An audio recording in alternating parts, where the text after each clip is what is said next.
what went wrong, they worked on their organization, they built their narrative, and by 2021, in May, TMC gained everything what they lost to BJP. In fact, they gained a bit more than what they thought. Compare that to what Congress did in Assam. They also lost, but they did nothing. They started building the Mahagathbandhan and all their effort in Assam 3 months before the election. So obviously 3 months was not enough. So is the Congress then the elephant in the room? That so long as the Congress doesn't revive or get its act together, this whole opposition plank simply will not take off? Yes, because they are the one who are fighting on 300 seats. And I always say that unless their strike rate, even forget about India, what happens to India today. Just look at if Congress is fighting 250 odd seats. If they win 30% of those seats, if Congress's strike rate is 30%, then BJP number, the NDA number would be closer to 250, 220 than 320, 330. It's as simple as this. Forget about everything else. Let's Congress deliver one-third of the seats which they are fighting. The game will change. But they are not able to. Their strike rate is in low single digit. That's right. But their strike rate against BJP, a lot of people do not pay attention. If Congress has won 50 seats, they have not won against BJP. They have won against Communists in Kerala. They have won against AIADMK in Tamil Nadu. They have won against Akalis in Punjab. They have not won anything against BJP. So the moment their strike rate against BJP goes 25-30%, even if it is 25-30%, you will see the balance coming to this opposition and ruling. Sure, because most of these seats are in North and West. Most of these Congress versus BJP fights have been in North and West India, and in both 2014 and 2019, the BJP demolished them there. So do you see any prospect of the Congress reviving, or do you believe that is, as I called it, the Kamzor Kadi or the elephant in the room? Then unless the Congress revives, nothing's going to change on the ground. I wouldn't say this, I would just put it differently. Unless somebody breaks into the North and the West frontiers of BJP, they are not coming down. And when I say somebody, it means if Akhilesh's party were to break, say BJP in UP and they win 30, 40, 50 seats, it's a big blow to BJP. If Lalu Yadav can defeat, Tejasvi Yadav can defeat BJP in Bihar, that's another 20, 25 seats. If Sharad Pawar and Uddhav Thackeray defeats BJP in Maharashtra, then even without Congress, BJP will be brought to like 200, closer to 200. But the problem is, unless Congress and plus these three big regional allies, unless they get their act, because it's not only Congress whose strike rate against BJP is in single digit. Same is the case with SP. Just look at their track record. In 2014, Akhilesh's party SP has won only 5 MP. When they fought in alliance with BSP, still they got only 5. So unless SP number goes up, BJP is bound to get 60-70 seats in UP. Same thing for example, Bihar. It's not only Congress. The RJD seat in Bihar is 0. So it's not only for BJP. Same goes for Uddhav Thackeray and Sharad Pawar. Unless these 4 or 5 key players in North and West who are taking BJP head on, their strike rate goes to 25-30%. There is it's very difficult how you are going to defeat BJP. Now, many believe that part of the problem also is Rahul Gandhi himself. He's gone on a Bharat Nyaya Yatra. Earlier Bharat Jodo Yatra, now a Bharat Nyaya Yatra.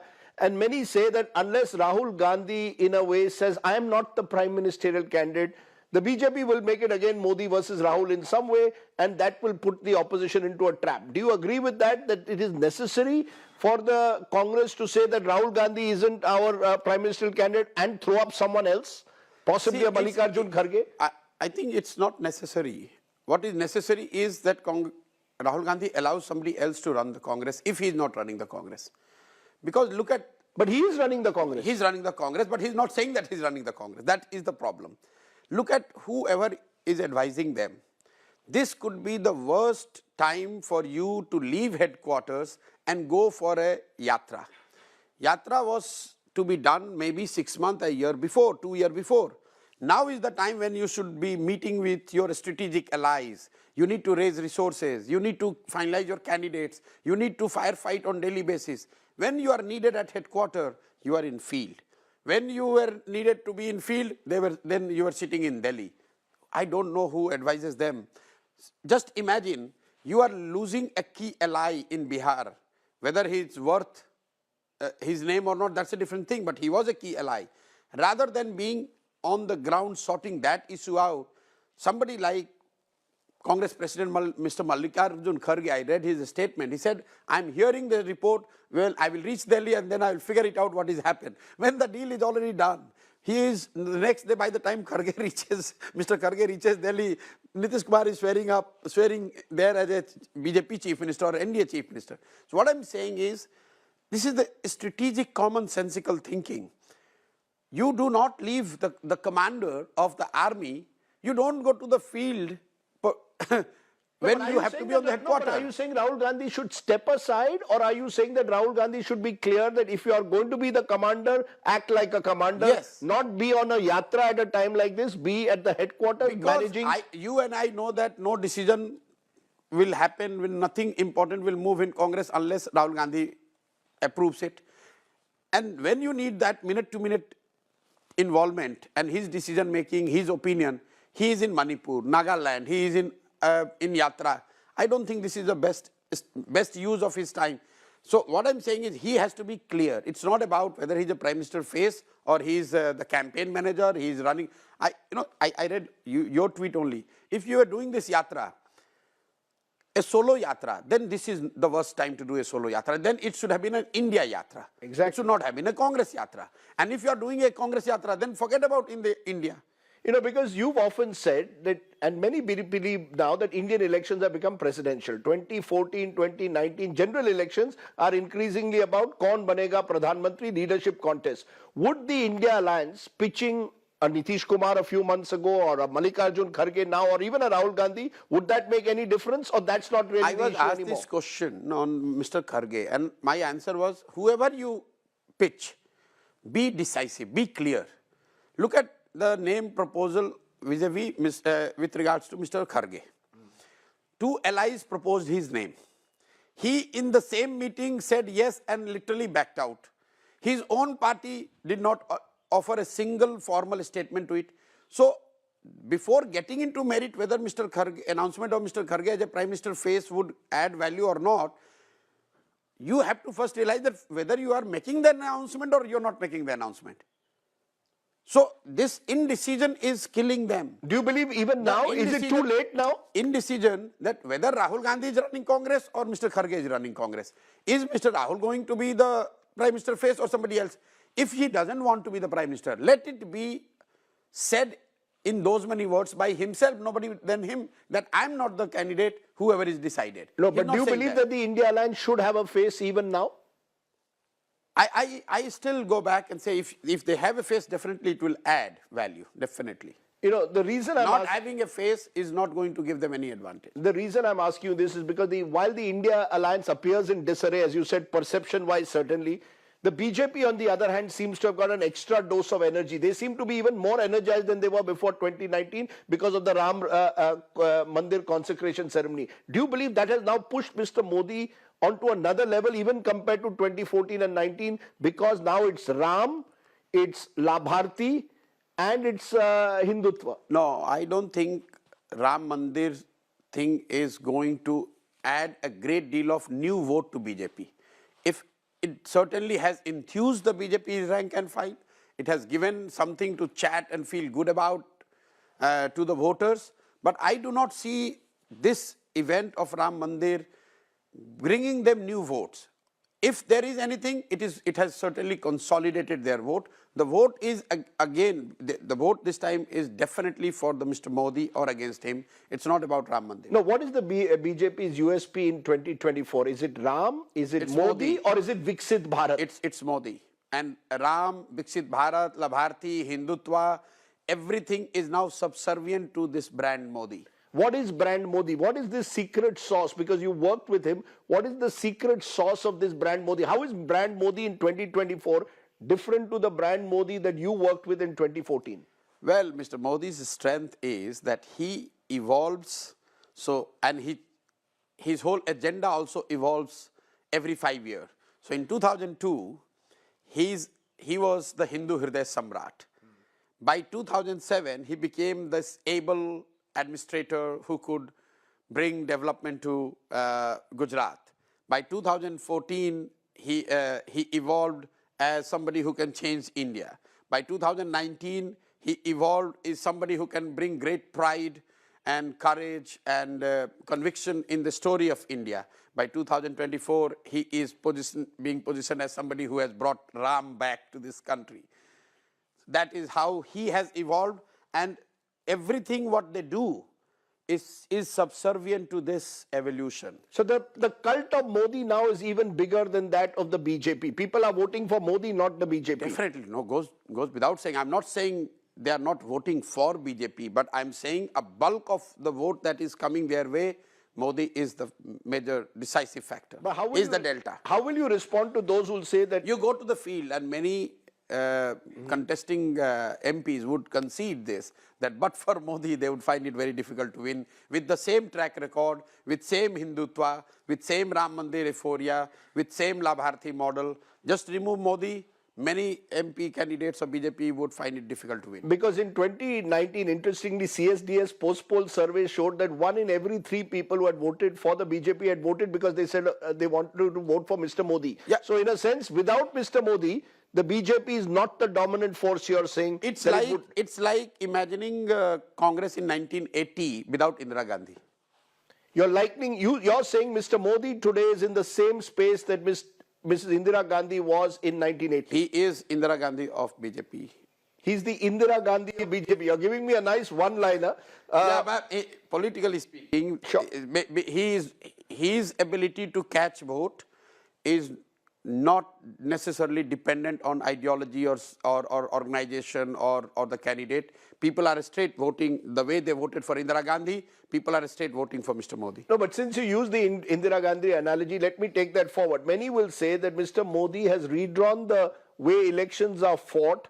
I know, see, my comparison would not be liked by both sides, but sure. I'm just making this comparison purely on this aspect of people voting directly for Indira Gandhi, same way people are voting directly for Mr. But there will be those who will say that the BJP is now, or Mr. Modi is drawing on a mix of state power, of media power and religion to overpower the opposition. So the opposition has no space in India to compete anymore. See, any leader who builds that kind of brand would have some ideological backing to his or her positioning. Indira Gandhi was also seen as Indira is India, India is Indira. She had this charisma and the control over state machinery, as we call it, in totality, be it judiciary, election commission, media, all together. So it's not that this is the first time we are seeing something of that in India. It has happened before. In between, we have seen a coalition government where this absolute control has probably gone a little down. And also, as a society, we have evolved. Those systems are a little bit more robust than what it used to be, say, in 70s or 80s. But we have seen the abuse of power by those who have run this country, whether it was 356, using or misusing election commission and media. It's not a new phenomena per se. The extent or the degree could vary. Depending on who you are and who is analyzing the situation, could choose to say, no, the earlier one was bad, but not this bad. But as a society, as a country, we have seen it. No, the reason I'm asking you this is today opposition leaders are blaming EVMs, want us to go back to ballot papers. Others are saying the enforcement directorate is simply targeting opposition leaders. Institutions like the election commission have been captured. A defeatist mentality or a sense of victimhood has gripped the opposition, that everybody, sab hamare khilaf ho gaye hain. The system is against us today. I doubt. You don't agree with that? No, I don't agree. If that is the case, I heard Rahul Gandhi saying that free media, make media free, ED, CBI free, election commission free, and I will win. Yes. Somebody need to just ask a commonsensical question. That in 2014, you were in the power. Media was very much under you. Election commission, judiciary, and entire system was under you. How did you came to 45? They argue the BJP and Mr. Modi have misused these powers that you have. They have misused state power. Rajdeep, stick to that logic, that if Congress party is losing only because of ED, CBI, election machinery and media, etc., then how did they lose in 2014? Just tell me that. So I'm saying if you lose, whoever is in power, definitely they will use and would have some strategic advantage because they have control, they have more resource. But these advantages were with you when you were in power. Still you were defeated. And BJP with all these powers, it's not that they are not losing elections. They have lost many elections in last 5 years. No, Prashant, the reason today, interestingly, Mallikarjun Kharge, the Congress president, has gone to the extent of saying if Mr. Modi wins, this could be India's last free and fair election. Well, I'm not one of those who believe, and I could be wrong, but for many years now I have been telling this because he's not the first one. Many people have raised this issue. Arvind Kejriwal has said this many times. Other leaders have also said this. Many commentators also believe, and they say this in private also. I don't think I'm one of those who believe that Mr. Modi can completely hijack the whole system here, change the constitution, will become a dictator, and India would have no longer a democratic setup. I think we are underestimating the might and the wisdom of the common people here. Nobody, no matter how strong that individual or party is, nobody can steamroll India and 1.3 billion Indians. Indians are pretty smart. They know where to give power and where to put the brake. You have seen in last 5 years, the same Mr. Modi has not been able to win states as easily as he used to do, say, between 2014 and 2019. And if you go to villages, and I know you travel, Rajdeep, a lot, you would hear many common people saying, अरे सब power एक ही के हाथ में थोड़ी देना है. आप उससे जब पूछते हो कि भाई लोकसभा और विधानसभा में अलग अलग क्यों देते हो, आप विधानसभा में कर्नाटक में कांग्रेस को जिता रहे हो, लोकसभा में कह रहे हो मोदी को दूंगा, तो बोले नहीं, एक ही आदमी के हाथ में सबको पावर नहीं देना है. Common people have this understanding. No, is that a trend that therefore is here to stay? That the same voter who may have voted, let's say in Karnataka 6 months ago for Siddaramaiah, may well vote for Mr. Modi in the general election. Same voter who may have voted for Mamata Banerjee in Bengal 2-3 years ago may well vote for Mr. Modi. We are seeing very distinct changes between Vidhan Sabha and Lok Sabha, and they can only grow in the future. Well, this could be argued both ways. I have been telling this, that if you want to challenge BJP, this one data point should give you a lot of strength and courage and hope. Is that Mr. Modi's ability to fetch vote for himself versus his ability to get vote for his colleagues or his party. If you look at data from 2014 till now, between 2014 to 2019, the BJP's underperformance in assembly elections were roughly around 3 percentage points. That means in Vidhan Sabha only 3 percentage point BJP vote share was 3 percentage point lower than the Lok Sabha. Between 2014 to 2019, now the underperformance in Vidhan Sabha for BJP is close to 9 to 10 percentage point, 10 percentage point.